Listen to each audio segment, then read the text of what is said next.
प्रधानमंत्री ने कहा, कोरोना से बचाव के लिए टीकाकरण जरूरी, प्रोटोकॉल का पालन करें।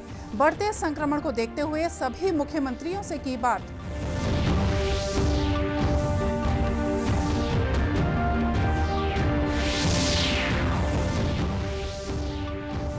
देश के 10 राज्यों में 4G कनेक्टिविटी बढ़ाने के लिए लगाए जाएंगे मोबाइल टावर। केंद्रीय कैबिनेट की बैठक में हुए कई महत्वपूर्ण फैसले।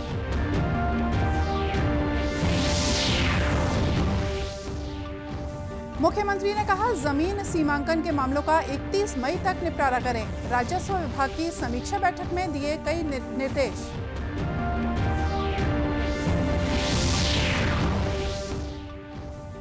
और गृह मंत्री ने कहा कि विकास कार्यों से कम हो रही माओवादी घटनाएं, 1 महीने में 57 माओवादियों ने किया आत्मसमर्पण।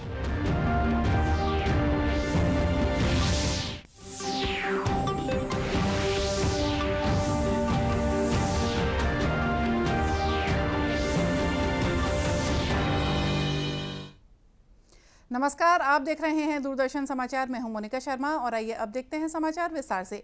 प्रधानमंत्री नरेंद्र मोदी ने कहा है कि कोविड की चुनौती अभी समाप्त नहीं हुई है। उन्होंने इससे बचाव के लिए सतर्क रहने की जरूरत पर बल दिया। देश में कोविड की स्थिति पर राज्यों के मुख्यमंत्रियों के साथ वीडियो कॉन्फ्रेंस के माध्यम से बातचीत में श्री मोदी ने कहा कि यूरोपीय देशों में देखा गया है कि ओमिक्रॉन और इसके वेरिएंट तेजी से फैल रहे हैं। उन्होंने कहा कि सभी पात्र बच्चों का जल्द से जल्द टीकाकरण हो, इसके लिए विशेष अभियान चलाने की जरूरत है। प्रधानमंत्री ने कहा कि ये प्रत्येक भारतीय के लिए गर्व की बात है कि देश में 96% वयस्क आबादी को कोविड का पहला टीका लग चुका है। उन्होंने कहा कि देश को टेस्ट, ट्रैक और ट्रीट की अपनी रणनीति को प्रभावी ढंग से लागू करना होगा। वैक्सीन की पहली डोज लग चुकी है। 15 साल के ऊपर उम्र के करीब 85% नागरिकों को दूसरी डोज भी लग चुकी है। साथियों, आप भी समझते हैं और दुनिया के ज्यादातर एक्सपर्ट्स का निष्कर्ष यही है कि कोरोना से बचाव के लिए वैक्सीन सबसे बड़ा कवच है। हमारे देश में लंबे समय बाद स्कूल्स खुले हैं, क्लासेस शुरू हुई है। ऐसे में कोरोना केसेस के बढ़ने से कहीं ना कहीं पेरेंट्स के लिए चिंता बढ़ रही है। कुछ स्कूल्स में बच्चों के संक्रमित होने के मामले में भी कुछ न कुछ खबरें आ रही है। लेकिन संतोष का विषय है कि ज्यादा से ज्यादा बच्चों को भी वैक्सीन का कवच मिल रहा है। मार्च में हमने 12 से 14 साल के बच्चों के लिए वैक्सीनेशन शुरू कर दिया था। अभी कल ही 6 से 12 साल के बच्चों के लिए भी कोवैक्सीन टीका की परमिशन मिल गई है। सभी एलिजिबल बच्चों का जल्द से जल्द टीकाकरण यह हमारी प्राथमिकता है। इसके लिए पहले की तरह स्कूलों में विशेष अभियान भी चलाने की जरूरत होगी। टीचर्स और माता पिता इसे लेकर जागरूक रहें। हमें ये भी सुनिश्चित करना होगा। साथियों, आज की इस चर्चा में हेल्थ इंफ्रास्ट्रक्चर को अपग्रेड करने के लिए जो काम हो रहे हैं उनकी भी बात हुई। इंफ्रास्ट्रक्चर के अपग्रेड का काम तेजी से चलता रहे, ये सुनिश्चित किया जाना चाहिए। बेड्स, वेंटिलेटर्स और पीएसए ऑक्सीजन प्लांट जैसी सुविधाओं के मामले में हम काफी बेहतर स्थिति में हैं, लेकिन ये सारी सुविधाएं फंक्शनल रहे, हमें ये भी सुनिश्चित करना होगा और उसको मॉनिटर किया जाए, जिम्मेवारी तय की जाए, ताकि कभी जरूरत पड़े तो हमें संकट ना आए। श्री मोदी ने कहा कि वैश्विक परिस्थितियों को देखते हुए भारत की अर्थव्यवस्था की मजबूती के लिए आर्थिक निर्णय लेने पर केंद्र और राज्य सरकारों के बीच तालमेल की पहले से कहीं अधिक जरूरत है। प्रधानमंत्री की इस बैठक में छत्तीसगढ़ की ओर से मुख्यमंत्री भूपेश बघेल भी शामिल हुए। इस बैठक में स्वास्थ्य मंत्री टीएस सिंहदेव, मुख्य सचिव अमिताभ जैन, मुख्यमंत्री के अपर मुख्य सचिव सुब्रत साहू, स्वास्थ्य विभाग की प्रमुख सचिव डॉक्टर मनिंदर कौर द्विवेदी, प्रमुख सचिव मनोज कुमार पिंगुआ सहित संबंधित अधिकारी शामिल हुए। प्रधानमंत्री नरेंद्र मोदी की अध्यक्षता में आज हुई केंद्रीय मंत्रिमंडल की बैठक में कई अहम निर्णय लिए गए। बैठक में हुए निर्णयों की जानकारी देते हुए सूचना और प्रसारण मंत्री अनुराग ठाकुर ने बताया कि जम्मू कश्मीर के किश्तवाड़ जिले में चिनाब नदी पर 45 अरब रुपए से ज्यादा की लागत के 540 मेगावाट पन बिजली परियोजना के निर्माण की स्वीकृति दी है। इस परियोजना से 19,750 लाख यूनिट बिजली पैदा होगी और ये करीब 4.5 साल में शुरू हो जाएगी। इस परियोजना से लगभग 2,700 लोगों को प्रत्यक्ष और अप्रत्यक्ष रोजगार मिलेगा। उन्होंने बताया कि माओवाद प्रभावित इलाकों में 4G मोबाइल कनेक्टिविटी बढ़ाने के लिए देश के 10 राज्यों में टावर लगाने के लिए 2,426 करोड़ रुपए का अनुमोदन किया गया है। तो उन क्षेत्रों में भी माननीय प्रधानमंत्री जी की सोच है कि जहां एक और पक्के मकान, सड़क, बिजली, शौचालय, बैंक अकाउंट सब बनाकर दिए जा रहे हैं, वहां पर टेलीकॉम के नेटवर्क में भी सुधार हो और ये जो 2G की सुविधा है इसकी जगह 4G की सुविधा वहां पर मिले तो देश के 10 राज्यों में 2,542 टावर्स को आज प्रधानमंत्री मोदी जी के नेतृत्व में मंत्रिमंडल ने 2G से 4G में अपग्रेड करने के लिए 2,426 करोड़ रुपए का अनुमोदन किया है और ये सभी साइट्स नक्सल प्रभावित क्षेत्रों में है। श्री ठाकुर ने बताया कि पोस्ट ऑफिस में इंडिया पोस्ट पेमेंट बैंक का विस्तार किया जाएगा। इसमें 820 करोड़ रुपए खर्च होंगे। 1,56,000 पोस्ट ऑफिस में 1,30,000 जो कुल 1,56,000 पोस्ट ऑफिस है उनमें से 1,30,000 पोस्ट ऑफिस में इंडिया पोस्ट पेमेंट बैंक की शाखाएं स्थापित हो चुकी हैं। 5 करोड़ से ज्यादा इस पे बैंक अकाउंट खुले हैं। कुल मिलाकर कहूं तो 5 करोड़ 23 लाख परिवार बैंकिंग के साथ सीधे तौर पर जुड़े हैं और इनमें से आधे से ज्यादा अकाउंट माताओं और बहनों के हैं। India post payment bank 1,56,434 post office तक अपने इस बैंकिंग की सुविधाओं का विस्तार करने जा रहा है और इसके लिए 820 करोड़ रुपए की अतिरिक्त इन्वेस्टमेंट करने का इसमें निर्णय लिया गया है ताकि ग्रामीण क्षेत्रों में, पिछड़े दुर्गम क्षेत्रों में भी इंडिया पोस्ट पेमेंट बैंक के माध्यम से गरीब व्यक्ति को, गांव में रहने वाले माताओं बहनों को, गरीबों को भी बैंकिंग की सुविधाएं मिल सके। श्री ठाकुर ने बताया कि मंत्रिमंडल ने खरीफ मौसम के लिए फास्फोरस और पोटैश युक्त उर्वरकों के लिए पौष्टिक तत्व आधारित सब्सिडी दरों की भी स्वीकृति दे दी है। श्री ठाकुर ने बताया कि पिछले वर्ष की तुलना में इस वर्ष प्रति बोरी सब्सिडी की दर 50% से ज्यादा बढ़ाई गई है। कुल मिलाकर लगभग 61,000 करोड़ रुपए की सब्सिडी की स्वीकृति दी गई है।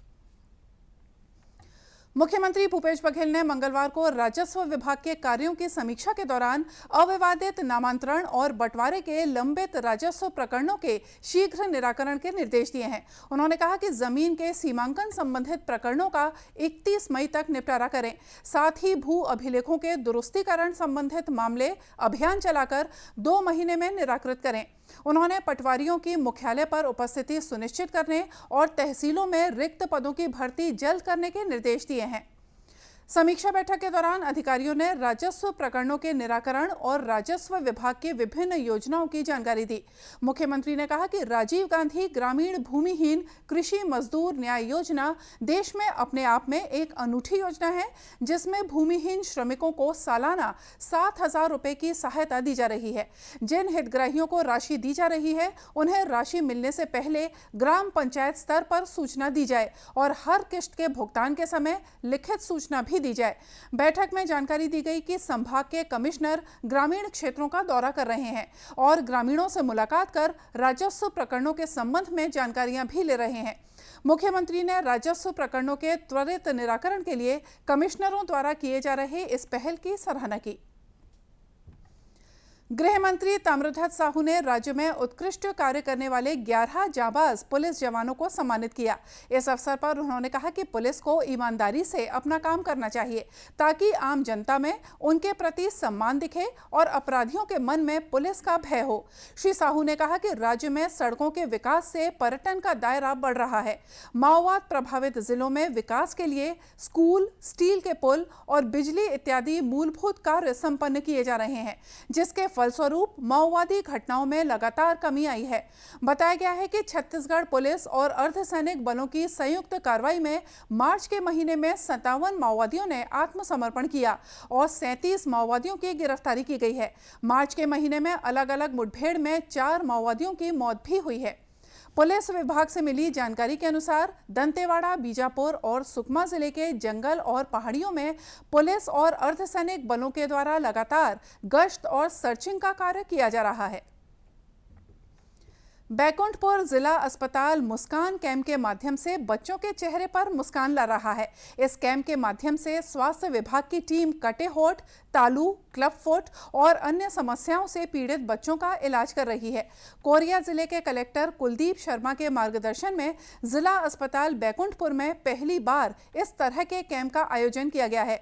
इस कैंप का शुभारंभ संसदीय सचिव अंबिका सिंहदेव ने दीप प्रज्वलित कर किया। मौके पर सीएमएचओ सहित स्वास्थ्य विभाग का अमला मौजूद रहा। इस अवसर पर उन्होंने कहा कि इस कैंप से निश्चित ही बच्चों के चेहरे पर मुस्कान आ रही है।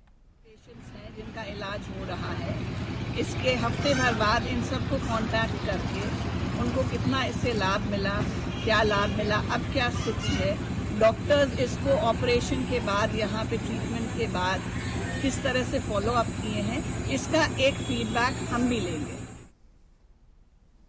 कलेक्टर कुलदीप शर्मा ने कहा कि गरीब परिवारों के बच्चों के इलाज के लिए ये कैंप काफी महत्वपूर्ण है। शिविर का आयोजन जिला स्तर पर किया जा रहा है। इसके अंतर्गत हमने डॉक्टरों की बाहर से टीम बुलाई है, जिसके तहत जो बच्चे हमारे पहले बाहर जाते थे अपना ऑपरेशन कराने के लिए, उन बच्चों को हमने जिला स्तर पर आंगनवाड़ी में और स्कूल में आइडेंटिफाई किया।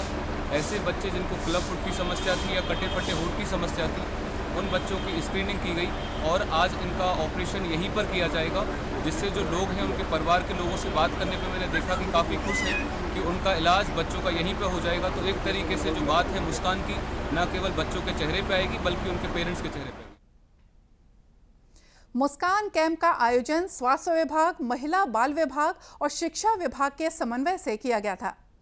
जांजगीर के कृषि विज्ञान केंद्र में किसान मेले का आयोजन किया गया। इस मेले में अतिथि के रूप में सांसद गुहराम अजगल्ले और जांजगीर चांपा क्षेत्र के विधायक नारायण चंदेल शामिल हुए। उन्होंने कहा कि किसान मेले में लोगों को खेती की नई पद्धति से परिचित कराया जा रहा है। किसानों को जैविक खेती की ओर अग्रसर होने के लिए प्रेरित भी किया जा रहा है। भारत सरकार के निर्देश पर यह किसान मेले का आयोजन किया गया है। किसान मेले का जो प्रमुख उद्देश्य और हेतु है कि पूरे देश में, छत्तीसगढ़ प्रदेश में किसानों को ऑर्गेनिक खेती की तरफ जागरूक किया जाए। किसान जो है वो देसी पद्धति से खेती करे और देसी पद्धति से इसलिए खेती करे कि देसी पद्धति से जो खेती और फसल जो उगता है, जो अनाज पैदा होता है, उसका साइड इफेक्ट नहीं होता। कृषि विज्ञान केंद्र के वैज्ञानिक राजीव दीक्षित ने बताया कि भारत सरकार के निर्देश पर यह कार्यक्रम आयोजित किया गया है। इसमें आसपास के गांव के किसान शामिल होकर इस मेले का लाभ उठा रहे हैं। उद्देश्य था नई नई तकनीकों को किसानों तक पहुंचाना। आज जो देश में चल रहा है प्राकृतिक खेती, जैविक खेती और साथ ही साथ विभिन्न ऐसे आयाम जिससे किसान अपनी आर्थिक आमदनी को सुधार सकें, इस परिप्रेक्ष्य में ये मेला रखा गया था, जिसमें उद्यानिकी विभाग से आए, रेशम विभाग से आए, कृषि विज्ञान केंद्र के वैज्ञानिकों सभी ने विभिन्न प्रदर्शनों का यहाँ पर प्रदर्शन भी किया, जिससे हमारे किसान भाई उसको देखकर जागरूक हों। विभिन्न धान की वैरायटियाँ, सब्जियों की वैरायटियाँ और सब्जियों की जो खेती है उसकी जानकारी, तकनीकी जानकारी, ये सब जानकारी जो है किसान भाइयों को इस मेले में प्रदान की गई। मेले में पहुंचे किसानों ने कहा कि यहां आकर उन्हें खेती किसानी से संबंधित नई नई जानकारियां मिल रही हैं। इसके लिए उन्होंने आयोजकों को धन्यवाद भी दिया। हम लोग कृषि विज्ञान केंद्र जांजगीर में शामिल हुए हैं कृषि वैज्ञानिक द्वारा बहुत बढ़िया मतलब किसान मतलब आगे बढ़े के टेक्निक नया नया उन्नत किस्म के जेमा किसान मन आगे बढ़ सकी 2 फसल 3 फसल लेके और नया नया तकनीक से लाख के खेती मशरूम की खेती एक बारे में जानकारी दी से बहुत अच्छा लगी से। इस किसान मेले में उन्नत तकनीक से खेती करने की विधि और खेती के उपयोग में आने वाली नई मशीनों का प्रदर्शन भी किया गया था। और इसी के साथ ये समाचार बुलेटिन यही समाप्त हुआ। नमस्कार।